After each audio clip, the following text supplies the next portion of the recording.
Professor Klaxon's feathers were standing on end, which for a 7-foot-tall bird-like alien meant he looked like he'd stuck his talon in a plasma conduit.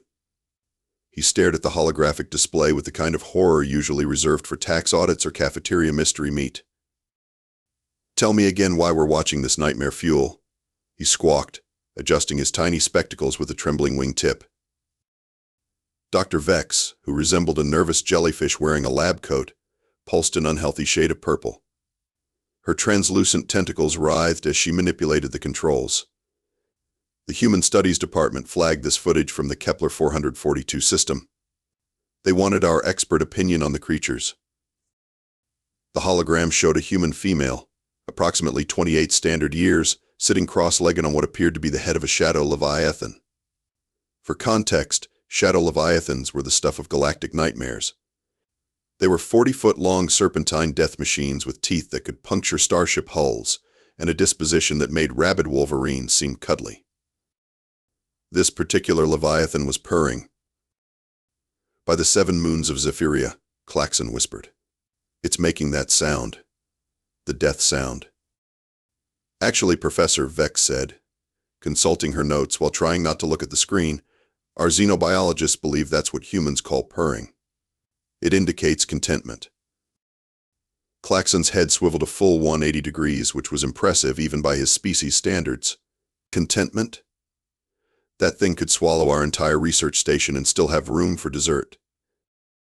The human in the footage was now scratching behind what passed for the creature's ears, cooing something that the universal translator rendered as "Who's a good boy?" "Yes, you are. Yes, you are." Dr. Vex's color shifted to a sickly green. "There's more footage, Professor. 17 hours of it.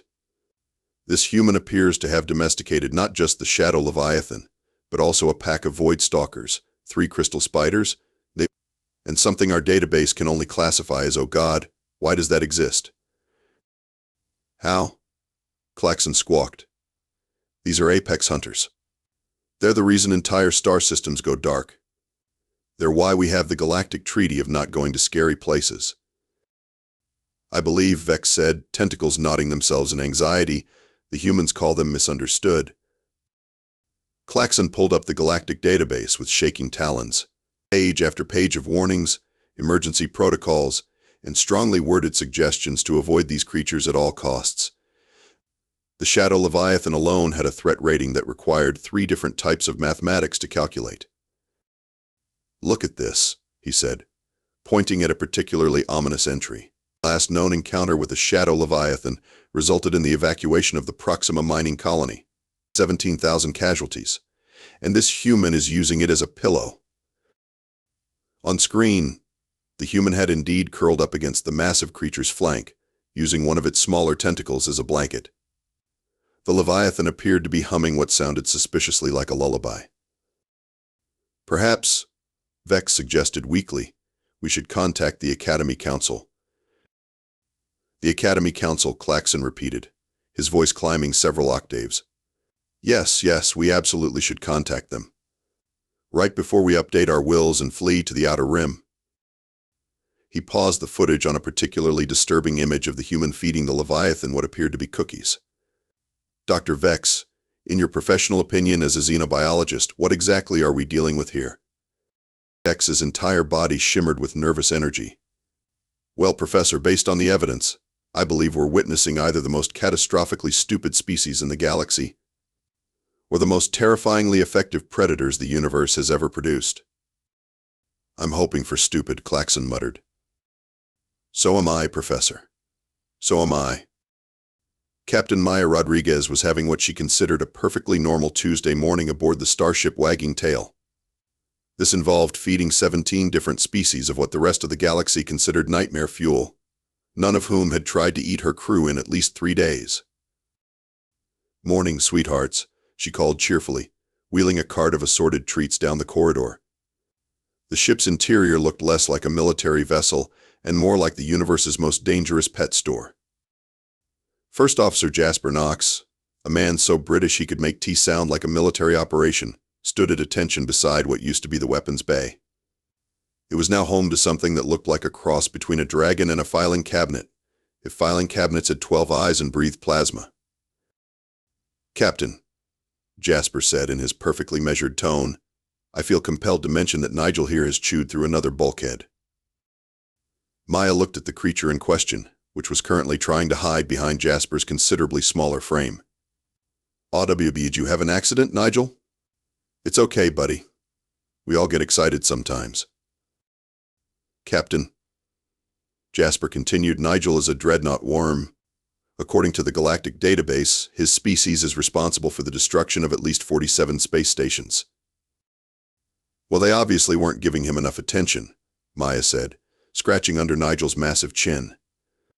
The creature's tail, which was currently wrapped around a support beam, began wagging with enough force to rattle the deck plates. Engineer Bolt appeared from somewhere in the ship's depths, moving at his usual caffeine-enhanced speed. "Captain Maya Rodriguez, I am. We've got a problem with the thing in engineering again. You know, the spinny, glowy thing that makes the scary noises? The crystal spider?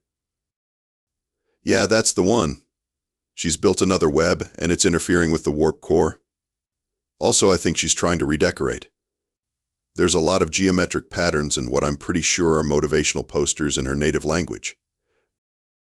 Maya beamed. "See? She's just trying to make the place feel homey. That's what good girls do." Jasper cleared his throat, which was his way of expressing deep existential concern without actually saying anything unprofessional. "Captain, perhaps we should discuss the ER accommodations for our passengers. The crew quarters are getting rather cramped." "They're not passengers, Jasper. They're family." "Of course, Captain. My mistake. Perhaps our family could consider wearing the tracking collars."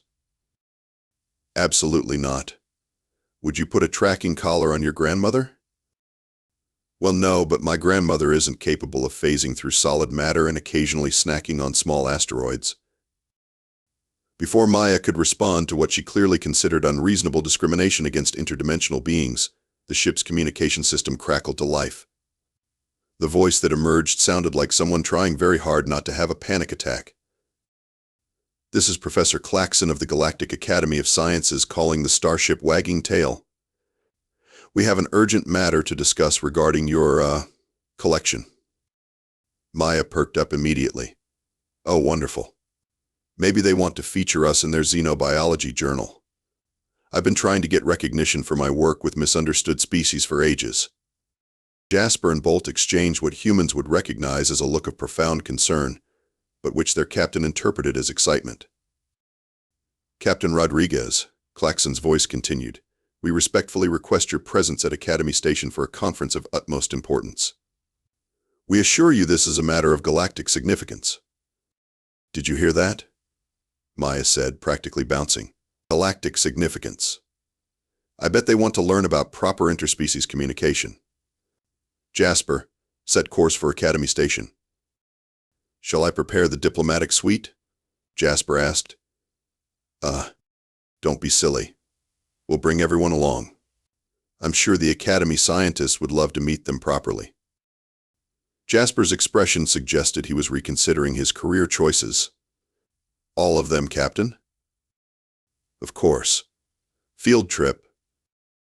In the depths of the ship, something that sounded like 17 different kinds of predators getting excited began what could generously be called singing.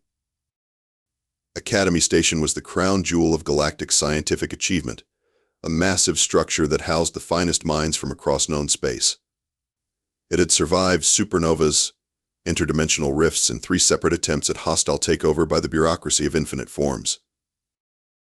It was not prepared for Maya Rodriguez. "Docking Bay 7 is ready for your arrival," came the nervous voice of traffic control. "Please confirm you're traveling alone." Maya, who was currently brushing what appeared to be a small mountain with teeth, smiled at the comm unit. "Oh no, I've got my whole family with me. Don't worry. They're all very well behaved." The silence from traffic control stretched long enough for several small civilizations to rise and fall. "Captain Rodriguez," a new voice interrupted. "This is Professor Klaxon. Perhaps it would be best if you came aboard alone first, just to, discuss the accommodations." "Nonsense," Maya said cheerfully. Mr. Whiskers here gets separation anxiety, and frankly, so do the others. We're a package deal. Through the viewport, Academy Station loomed ahead. Maya could see the docking bay doors opening to welcome them, though she missed the small fleet of emergency vehicles that had suddenly appeared nearby. Jasper, bring us in nice and gentle. We don't want to make anyone nervous. Too late for that, I'm afraid, Jasper muttered, executing a docking maneuver that would have been impressive, if not for the fact that something with far too many tentacles had wrapped itself around the external cameras. The airlock cycled open, and Maya stepped aboard Academy Station with Mr. Whiskers in tow.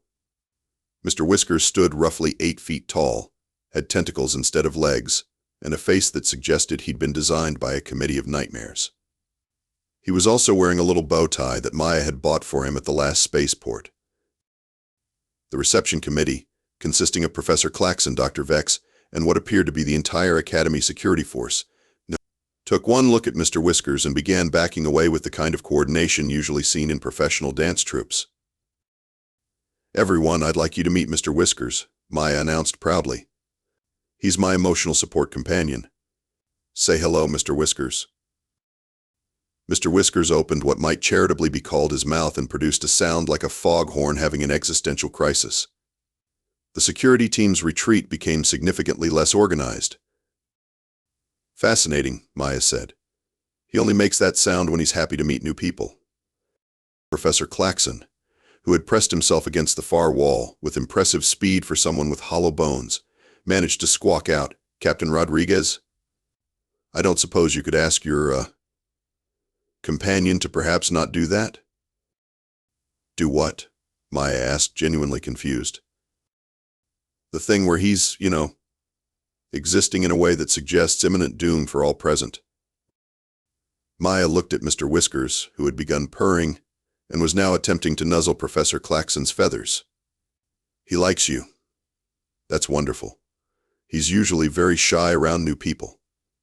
Shy, Dr. Vex repeated faintly. Yes, that's exactly what I would call this behavior. Now, about this conference, Maya continued. I hope you don't mind, but I brought the whole family. They're still on the ship, but they're very excited to meet everyone. The color drained from every face in the reception area, which was particularly impressive considering that half of them didn't have faces in any recognizable sense. Captain Rodriguez, Klaxon said carefully. When you say family, you mean? Oh, the usual bunch. There's Nigel, he's my dreadnought worm. Then there's Luna, she's one of my crystal spiders. Princess is my Shadow Leviathan, and the Void Stalker pack are just the sweetest things you've ever seen. They've been learning tricks. An alarm began blaring somewhere in the distance. That's probably just a drill, Maya said helpfully. Now, where should we set up for the meet and greet? Captain Scar prided himself on his reputation as the most feared pirate in 3-star systems. His ship, the Inevitable Doom, bristled with enough weaponry to level a small moon. And his crew was composed of the kind of beings that made mothers tell their children to eat their vegetables or else. He had chosen Academy Station for his next raid specifically because it was supposed to be the most well-defended scientific facility in the galaxy. Conquering it would cement his legend as the scourge of space. He had not, however, planned for the current situation. Captain, his first mate, a hulking creature named Grax who looked like someone had tried to build a rhinoceros out of spare tank parts, but gestured at the scanner readings with confusion. The Academy's defense grid is down. Excellent, Scar said, stroking his elaborately waxed mustache. Their fear of our approach has clearly overwhelmed their systems. Actually, Sir, Grax continued, it looks like they shut it down themselves and evacuated most of the station. There's some kind of biological contamination alert. Scar frowned. He'd been hoping for a good fight. Biological contamination. What kind? Unknown, sir. The evacuation order just says code black. Everyone run. Scar considered this. A biological weapon could actually work in his favor. No matter. We'll dock, secure whatever plague they're dealing with for our own use, and then loot the place properly. Meanwhile, Back on Academy Station, Maya was having what she considered a delightful conversation with the few remaining Academy officials who hadn't fled when she'd started describing her pet's dietary requirements. So you see, she was explaining to a increasingly pale Professor Klaxon, the trick with void stalkers is that they're really just big cats. They want attention and regular meals. The whole hunting sentient beings through hyperspace thing is just because nobody's taught them proper boundaries. The station shuddered as the inevitable doom clamped onto the docking bay with what could generously be called aggressive enthusiasm. "Oh," Maya said, looking up at the ceiling as the lights flickered. "That doesn't sound like a scheduled arrival." Jasper's voice crackled over the comm system. "Captain, we have visitors. The uninvited kind with an excessive number of weapons." Captain Scar strutted through the Academy corridors with the confidence of a man who had never met anything he couldn't intimidate, shoot, or both. His crew spread out behind him, weapons ready, expecting to find cowering scientists or perhaps hazmat teams dealing with whatever biological nasty had caused the evacuation. Instead, they found Maya Rodriguez sitting calmly in what used to be the main conference room, having tea with a bird-like alien who appeared to be questioning all of his life choices. Well, Scar announced, striking what he considered his most menacing pose. "What have we here? A little tea party?" Maya looked up politely. "Oh, hello. Are you here for the conference too?" "There's plenty of tea." Scar blinked. This wasn't the reaction he was used to. "Conference? Lady, this is a raid.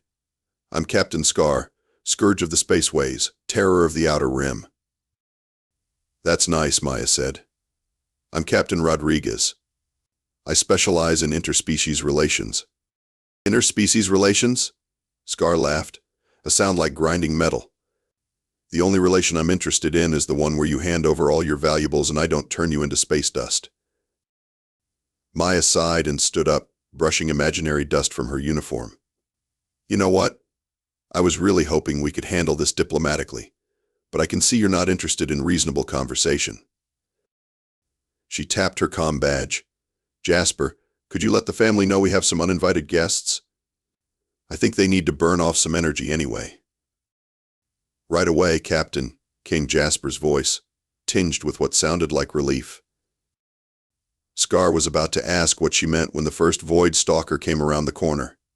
Void Stalkers, for those fortunate enough to have never encountered one, are what happens when evolution decides that regular predators just aren't trying hard enough. They phase in and out of normal spacetime, hunt in coordinated packs, and have been known to track prey across multiple star systems for the sheer sport of it. There were 5 of them. "Down, boys," Maya said firmly as the Stalkers surrounded Scar's crew. "No eating the visitors unless they're really rude."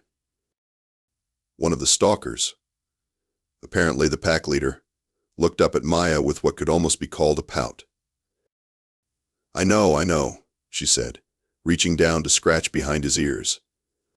"But we've talked about this. We only eat people who are genuinely awful. These might just be misguided." Captain Scar, who had frozen in place the moment the first Stalker appeared, managed to croak out, What are those things?" "My boys," Maya said proudly. "Aren't they beautiful? This big fellow here is Alpha. The one trying to sniff your boots is Beta. Gamma's the shy one hiding behind that console, and Delta and Echo are the troublemakers." As if summoned by her words, Princess the Shadow Leviathan flowed into the room like 40 feet of liquid nightmare, followed by Luna the Crystal Spider, whose geometric body cast rainbow reflections across the walls. "Oh good," Maya said. "Everyone's here. Now then, gentlemen, I believe you were saying something about wanting our valuables?" 20 minutes later, the Academy's remaining staff emerged from their hiding places to find Captain Scar and his crew tied up with what appeared to be silk from Luna the Crystal Spider. While Maya finished explaining proper pack hierarchy to the Void Stalkers.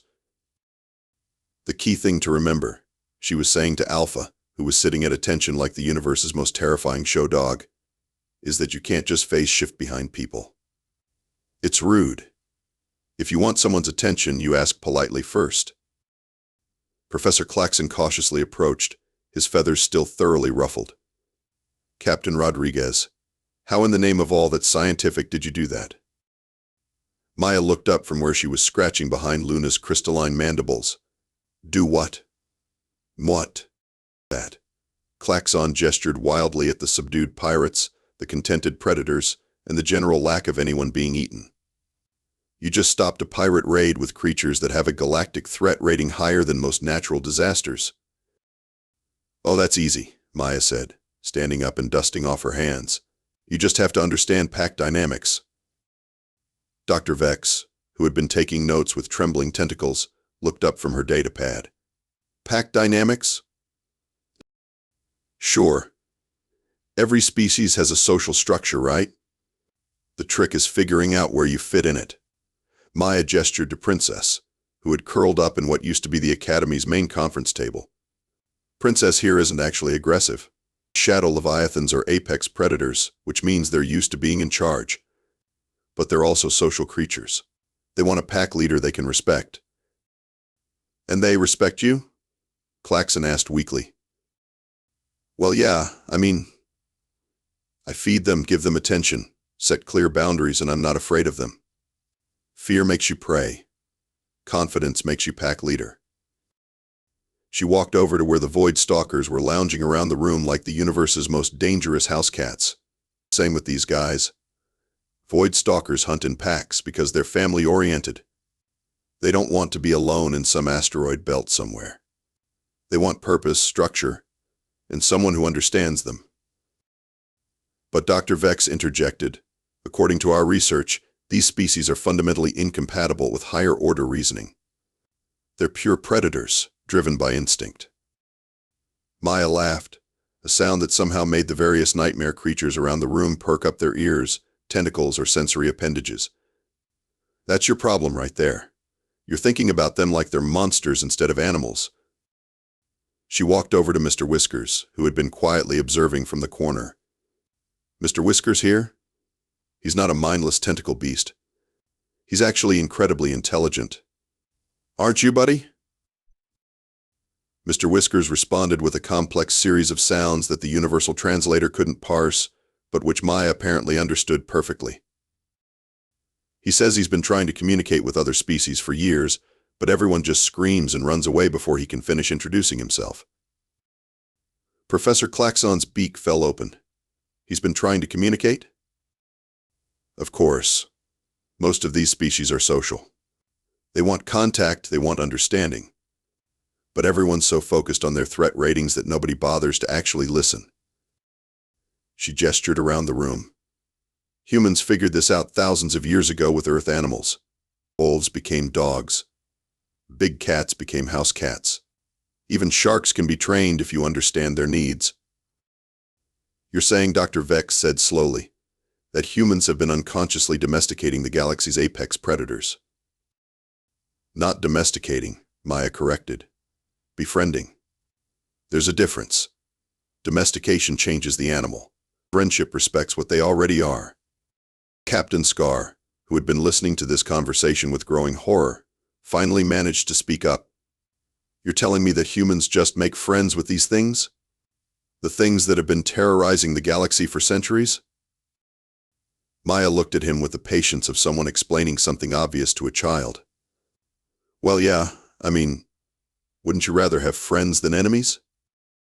Klaxon looked around at the various creatures, who were now either napping, grooming themselves, or in Luna's case, apparently working on what looked like an abstract sculpture made from salvaged pirate equipment. Captain Rodriguez, he said finally, I think we owe the galaxy an apology. For what? What? For not asking humans for help sooner. 6 months later, the Galactic Academy of Sciences had been completely reorganized.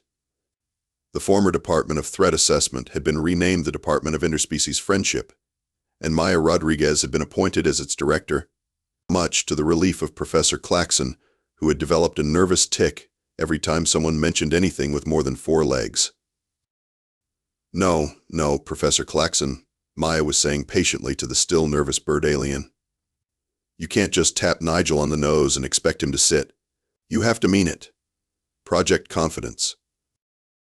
Klaxon, wearing what could only be described as the universe's most reluctant expression, approached the dreadnought worm with the enthusiasm of someone walking to his own execution. "Sit," he said weakly. Nigel, all 47 feet and 3 tons of him, looked at Klaxon with an expression that suggested he was being asked to perform an unreasonable request by someone who clearly didn't have the authority to make it. "See," Maya said.